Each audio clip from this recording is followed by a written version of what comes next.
Stories, we try to bring you stories of interesting people who live here in Laguna Woods, and boy, do we have some interesting people for you today. Our guests are Bennett and her son, Russ Bennett. And you had a very special celebration this year. What was it? Oh, I turned 100. You turned 100. I looked up the statistics on living to be 100, and do you know what the probability is? I didn't know. 1 in 5,000. Wow. And I know, B, that you lost your husband of, what was it, 80 years just recently. And he was also over 100, almost 101. And so the probability of two centenarians in the same household is about 1 in 25 million. Oh, my dear. But let's start out 100 years ago. Where were you born? Oh, well, I was born in New York City, actually in Brooklyn. Okay. At the Have you forgiven the Dodgers for moving? I was never happy about that. But I grew up, and I actually stayed there until I was almost 20 years old, 19 years old. All right. And, but until that time, I was active in all school activities. High school was my favorite part. Along the line, you met a man. Yes. Tell us about that. Strangely enough, it was a friend also. He lived on the same street that I did. Really? And we had moved to the Bronx by that time. And he lived there, across the street from us, one of 10 children. And our interests were similar. Manuel and I would meet in the grocery store on the same street. Okay. And we would talk about things we're going to do when we're older, we grow up. But for the very moment, he helped me build a bookcase so I could put all my new books on it. And from then on, we were building lots and lots of things. Okay. And at some point, you two decided to have a life together? Yes, we did, because it was the Second World War was in session at that time, and Manuel was almost ready to be called. And so we decided perhaps it would be better to get married rather than waiting until the war was over. Right. And so a lot of people did that at that time. Yes. And so we did that. We got married, and we were able to live together for about 8 months, and then he was called into the service, drafted. Right. And where did he serve? He served at first in the United States, did a lot of training, but he was skilled in, he became skilled in map making. And so they sent him to Hawaii, where there was a map-making division. Were you able to join him there in Hawaii? No, I could not go then. There was a war being fought. When the war was finally over, Manuel came home, and then what? Well, it was very interesting that we began to feel very unhappy in that period, because it was difficult to find work in his field, which was drawing. He was still interested in keeping in the field of art. And we decided that there's got to be some way he can further his abilities and his earnings. When did the talent in art come to light? When he was in high school, actually in junior high, the junior high principal recommended him to the High School of Music and Art in New York City. Uh-huh. And they accepted him, and he studied there, the High School of Music and Art. He, too, saw a whole new world. Besides drawing maps, you could draw anything. Uh-huh. Uh-huh. So, and then when he went into when he left the service, actually, we were trying to figure out what we should do in order to set our program for the future. And the embassy suggested to some of the GIs that they could go to school, to advanced schooling in different places. Among them was France, Paris, and then Mexico. And I loved the idea of France.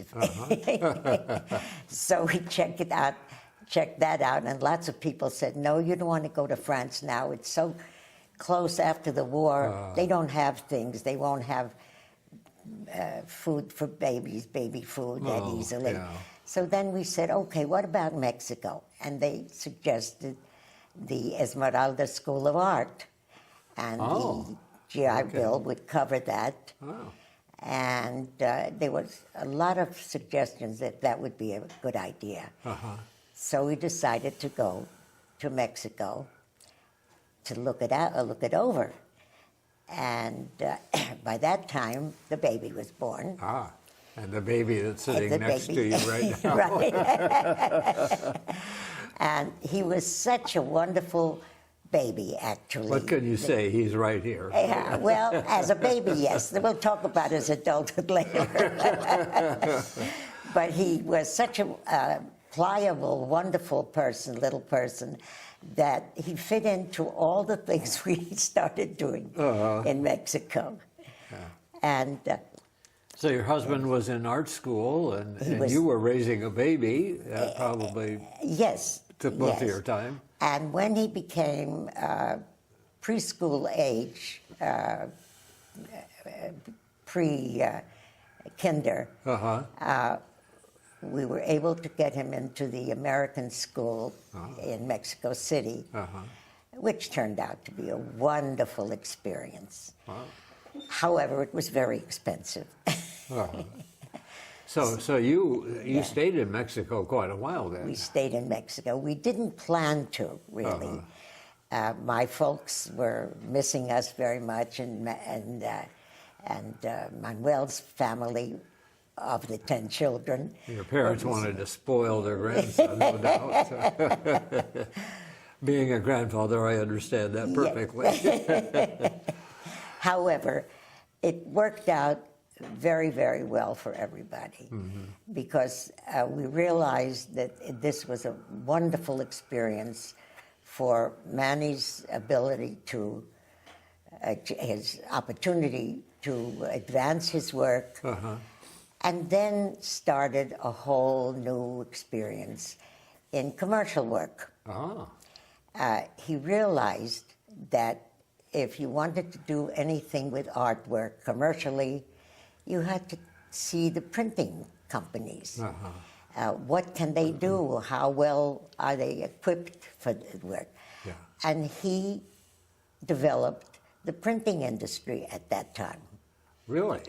Well, going from little printing shop to little printing shops, he realized that they don't have the equipment, they don't have the skilled people. It'll never be a commercial success. Wow. So he helped them develop the printing industry.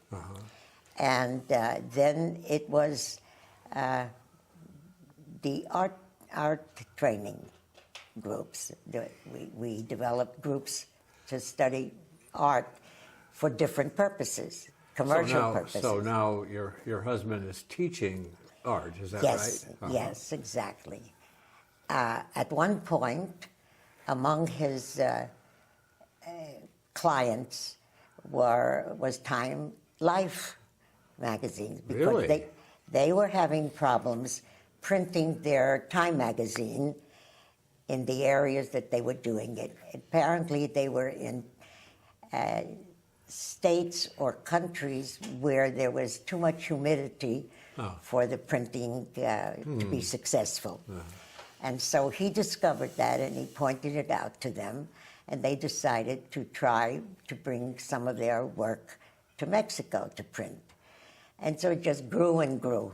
And we think of Mexico as being a humid place because we're more familiar with the coastal area, but not so in the high plains, right? You're right, you're right. But where we were living in Mexico City and later in Cuernavaca, it was beautifully, beautifully comfortable and very little humidity.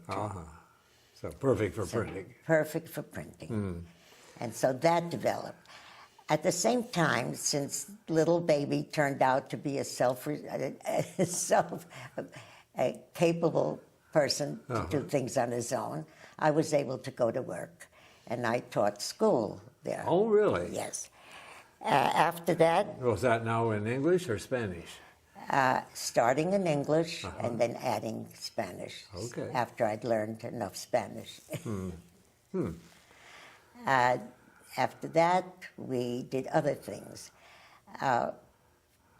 One of the funny memories that we had is that at wartime, when babies were born, there were very, very few new places for the families to live.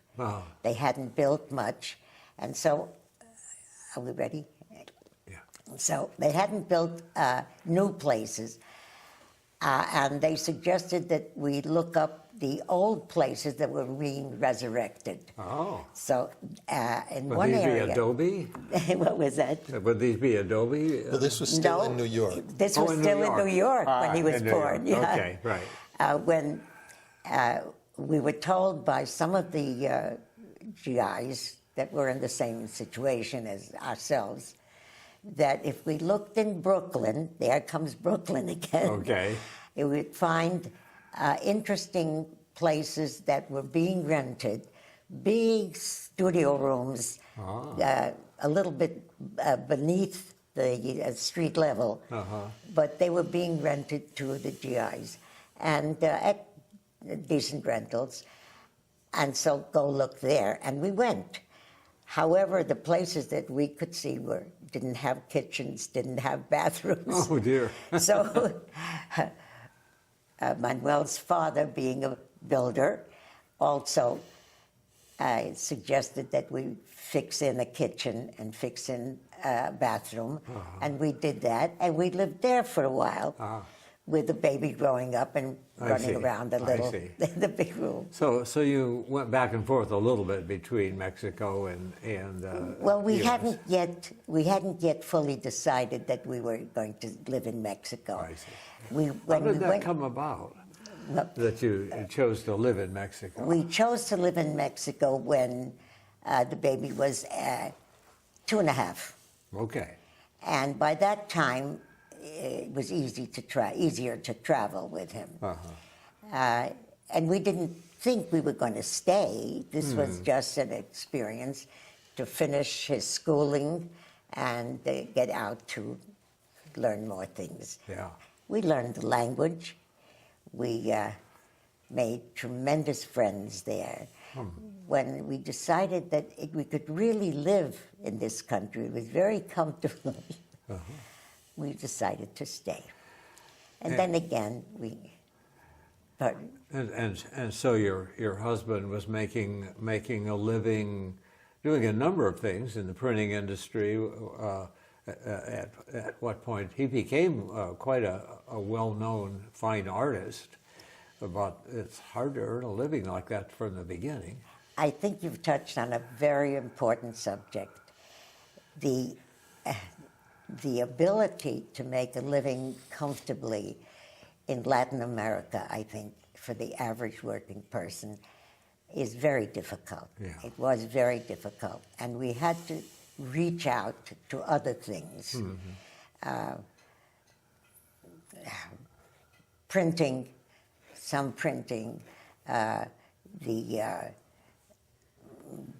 what else? Well, I was working for a while. teaching. Teaching, yes. Yeah. And Manuel, when he got the client Time Life, that was a good setup. However, very shortly after they had a good relationship and good contract,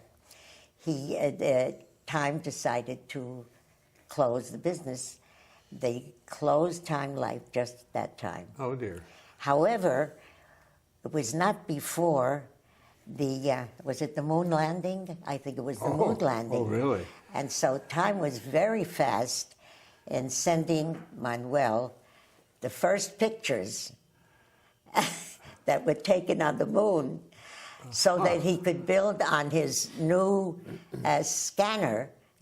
Time had sent him the big scanner, very big, as big as a room almost, to change the sizes of the film. I see. And the picture, and they were able to make posters out of it. And Time was the first one to get posters out to sell of it. Things that today we do on our cell phone or our computer, but required a great big piece of equipment at that time. So they were the first ones, and we were thrilled about that experience. Now, you invited me into your home, and I must say that your beautiful home here in Laguna Woods is more like a museum, because everywhere you have this beautiful art. You have art on the walls, and you have art on all kinds of stands. And he brought in a few show and tell pieces today. All of this obviously is examples of the kind of work Manuel that your husband. What are we looking at here, for example? It's a cat. Sort of scowling. For a while, we had a number of cats in the house, and Manny liked them, and they were memorialized that way. Okay, all right, okay. And obviously, this appears to be a bronze casting. So, was it very far down the road before your husband was able to make a living doing things like, this is heavy, this is a horse. I'm smart enough to recognize a horse. No, it's not, is it? What is it? A horse. It is a horse. Okay. And turn it to where, there we go. You can see the face of the horse. Again, another bronze cast. So he did a lot of three-dimensional art. He loved horses. He loved them in every aspect. Yeah. And so he would make a drawing and then do a little change in the drawing and then another change of the same subject. And it developed. So this he would work in wax or some medium? Worked, the original, it was in wood. In wood? Yes. Okay. And then this was cast and polished. Yes, exactly. And all of that. So he was successful in earning a living doing this kind of work? No. Okay. No, he still had to stay in the commercial area. It is hard. I have a son-in-law who's made a living in fine art. Fine art. It's very, very difficult. Yes. You're speaking of your husband's love of horses. Here is a book that he put together. And I'll just open to a random page, and it's all kinds of black and white drawings of horses, remarkable horses. So this was no doubt a commercial venture to publish. Yes, to a certain extent. Yeah. But again, art to the average person is not something they buy easily unless it's very inexpensive, and it's hard to make these inexpensively. So he began to do this more as a hobby. Okay. And stayed with the printing a little more because the earnings were more constant. Yeah, yeah. with making a living with fine art, it probably feast or famine. You sell some things and you have money, and then it's a while. So true. And one of the things you can mention is the fact that he ended up running some of the largest and finest printing companies in Mexico. Yes. And they did work for Holland, and they did work for many places. True. That's what he reminded me about that. Yeah.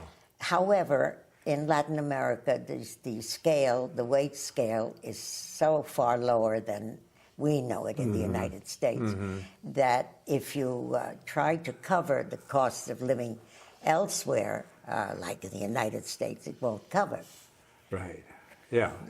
So you could not live in the United States on the earnings you would make in, Precisely.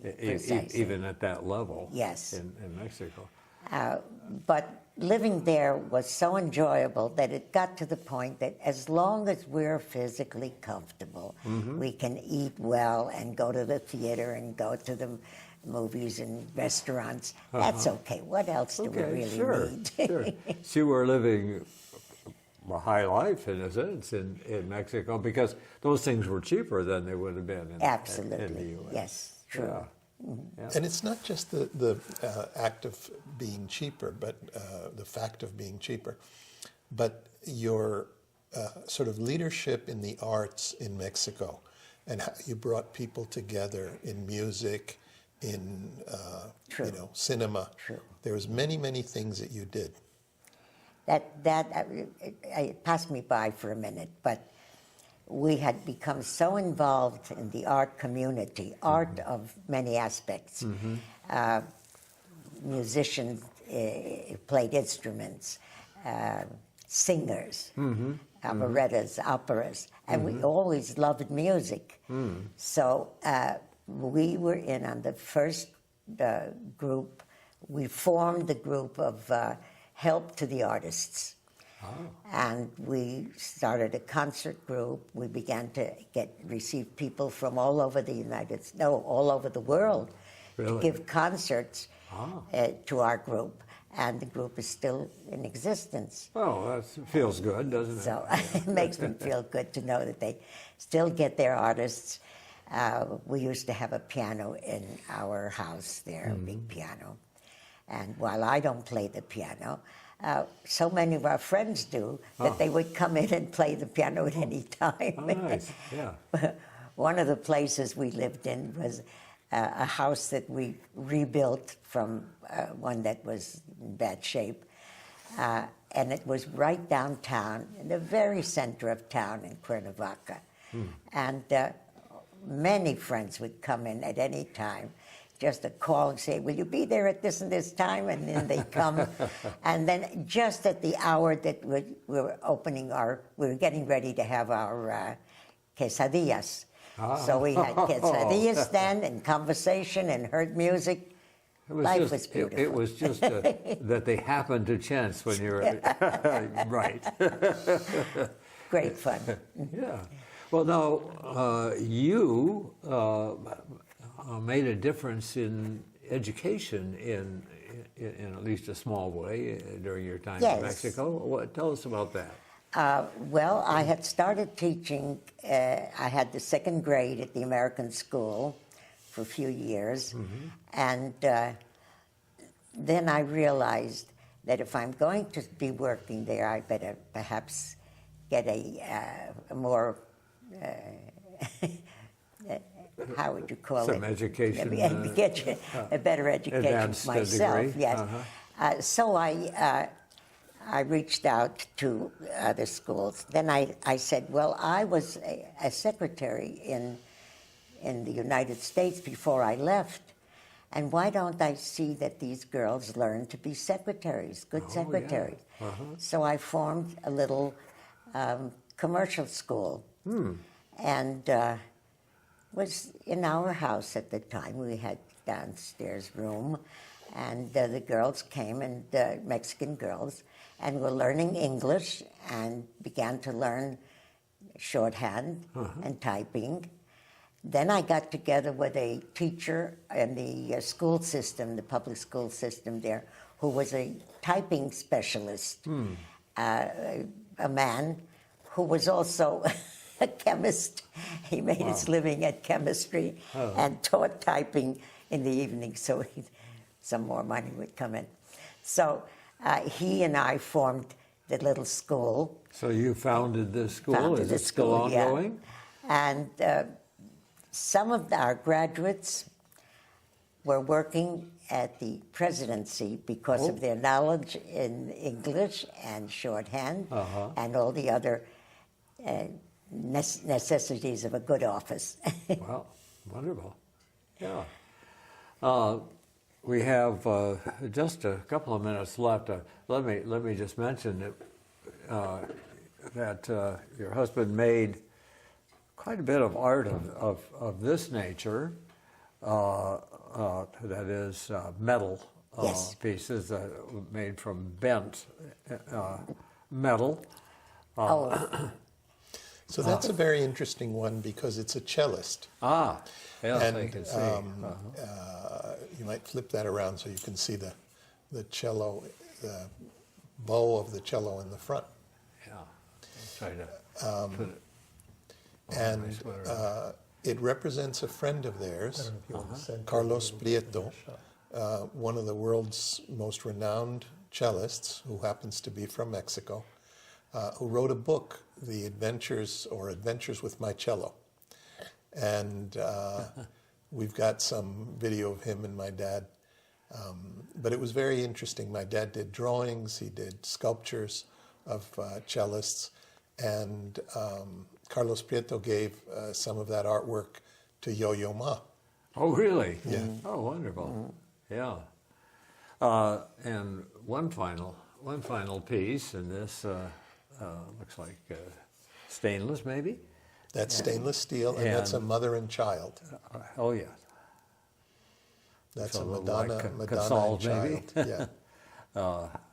Beautifully done. And did he actually do the metal work, or did he just design it? Or For many years, he did the metal work, and then as he approached, 80, 90 years old, he hired a metal shop, and he would draw the full-size drawing of the metal work, and they would do the bending and the welding right on top of the sheets that he drew. yeah, so they'd get it right.